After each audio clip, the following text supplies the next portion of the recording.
बेगम, मैं इंटरव्यू के लिए जा रहा हूँ। दुआ करना यार, अल्लाह मुझे कामयाब करे ताकि हमारा ये मुश्किल वक्त गुजर जाए। आमीन अली, मेरी दुआएं हमेशा आपके साथ हैं। अल्लाह ताला आपको कामयाब करे। चलो ठीक है, तुम अपना ख्याल रखना, मैं आता हूँ। अली रुके रुके, हाँ आपके लिए टिफिन पैक किया था, लेते जाएं। हाँ यार, ये तो तुमने बहुत अच्छा किया। ठीक है, अल्लाह हाफिज। ये किस हुलिया में हो तुम जिया? ये क्या हालत बनाई हुई है तुमने? इसके घर के हालात मुझे ठीक नहीं लग रहे। नहीं अबू, मैं बिल्कुल ठीक हूँ। वो बाहर बेल की आवाज में मेरे ख्याल से अली आए हैं, मैं अली को लेकर आती हूँ। चलो जाओ, लेकर आओ। अस्सलाम वालेकुम अली। वालेकुम अस्सलाम। कैसा रहा आपका इंटरव्यू? इंटरव्यू तो बहुत अच्छा रहा है। और मेरी बात सुने, अंदर आए, अबू जी आए हुए हैं और साथ मेरी बहन शफक भी आई हुई है, तो आ जाएंगे। हाँ चलो, कुछ खिलाया पिलाया उनको। हाँ जी। अस्सलाम वालेकुम अब्बू, और कैसी हो शफक बहन? ठीक हो बेटा? तुम जल्दी से अपनी पैकिंग कर लो। जिया चलो, तुम हमारे साथ हमारे घर चलो।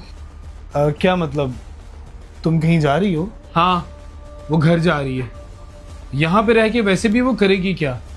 तुम्हारे से तो 2 वक्त की उसकी रोटी पूरी नहीं हो रही। और वैसे भी हमने अपनी बहन की शादी इस घर में इसलिए नहीं की थी कि उसकी ये हालत हो जाए। चलो जिया जल्दी करो। ये आप दोनों किस तरह की बातें कर रहे हैं? वही बेटा जो तुम सुन रही हो।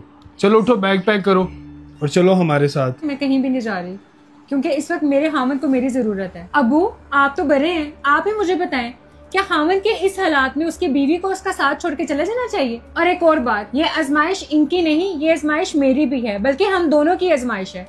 और इस आजमाइश के मौके पे मैं नहीं चाहती कि मैं अपने हामद को छोड़ कर चली जाऊँ, बल्कि मेरा फर्ज है कि मैं इनके साथ रहूं। और वैसे भी शादी के बाद हामद ही बीवी के लिए उसकी पूरी दुनिया होती है। जब इनके हालात ठीक थे तो उन्होंने मुझे किसी चीज की कमी नहीं होने दी, हमेशा खुश रखा है। और मेरे लिए मेरी दुनिया, मेरा सब कुछ सिर्फ यही है। माना कि इनका बुरा वक्त चल रहा है, लेकिन बुरा वक्त हमेशा नहीं रहता। अक्सर लड़कियों का घर खराब ना उनके मायके वालों की वजह से होता है। और इस तरह के हालात में लड़की के घर वालों को चाहिए कि वो अपनी बेटी की हिम्मत बने, ना कि उसके शोहर के बारे में बदगुमानी पैदा करके उसको मायके ले जाके उसका घर खराब करे। अबू और शफक, आप दोनों जाएं और जाकर अम्मी को कह दीजिएगा कि उनकी बेटी बहुत खुश है। और हाँ अब्बू, आप घर जाके अम्मी को ये मिठाई दे दीजिएगा और उनको कहिएगा कि उनके दामाद की नौकरी लग गई है। वो आपकी बेटी को हमेशा खुश रखेगा। एक बीवी अपने शोहर के मुश्किल वक्त में जब साथ देती है तो अल्लाह इस चीज़ पे बहुत खुश होता है।